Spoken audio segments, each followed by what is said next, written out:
They thought I was born in 1960. Well, of course I was, but I mean... When Robert Plant looks back at the early days of his musical journey, he often speaks with restless energy. Long before Led Zeppelin filled arenas, Plant was a young singer obsessed with records, absorbing every note, every texture. Among the countless albums that passed through his hands, one stood apart. It wasn't a Zeppelin masterpiece, or even a hard rock milestone. It was an album that made him feel a surge of pride simply to hold it. That album was Howlin Wolf's self-titled 1962 LP, often called the Rockin Chair Album. For Plant, this record wasn't just a collection of blues songs. It was a revelation. He once said he felt so proud to own it, as if the music gave him a secret key to a larger world. In the early 1960s, Plant was still a teenager, growing up in England's West Midlands. British radio was flooded with pop hits, but the underground blues scene was where adventurous ears were turning. Imported American blues records were rare and expensive. When Plant managed to get his hands on Howlin Wolf's album, it felt like striking gold. The voice of Chester Burnett, better known as Howlin Wolf, was like nothing else. Raw, feral, unpolished. Plant later described hearing it as an awakening. This was music that didn't beg for approval, it demanded attention. It was built on feeling, not polish. Owning the record wasn't just about collecting music. In early 60s Britain, blues albums were hard to find. If you had one, it marked you as serious, part of a small circle of true believers. Plant kept the LP like a prized possession, sharing it only with close friends who understood what it meant. Plant's pride wasn't only about rarity. The album carried a weight of history.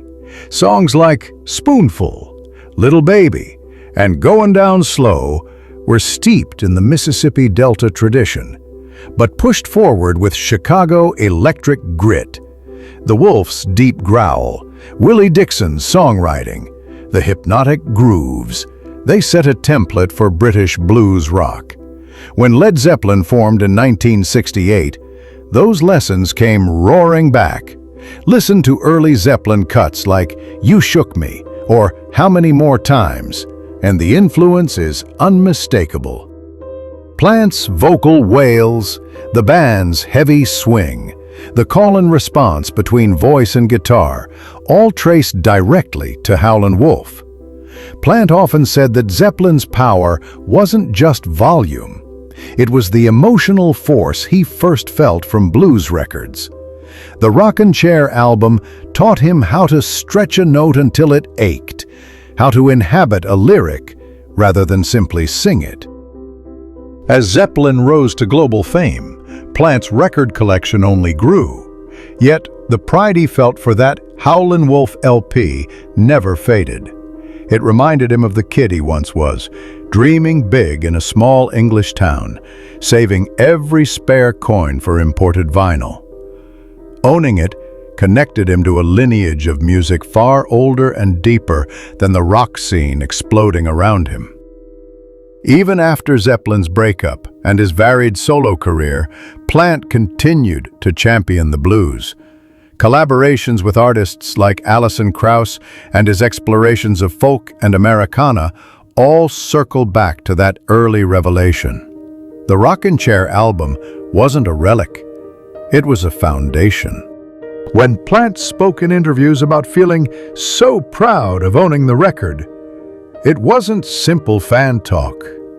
It was about recognition, of artistry, of struggle, of the roots of modern music. In Britain's 1960s blues circles, that LP signaled authenticity. You weren't just chasing trends, you were digging for the source.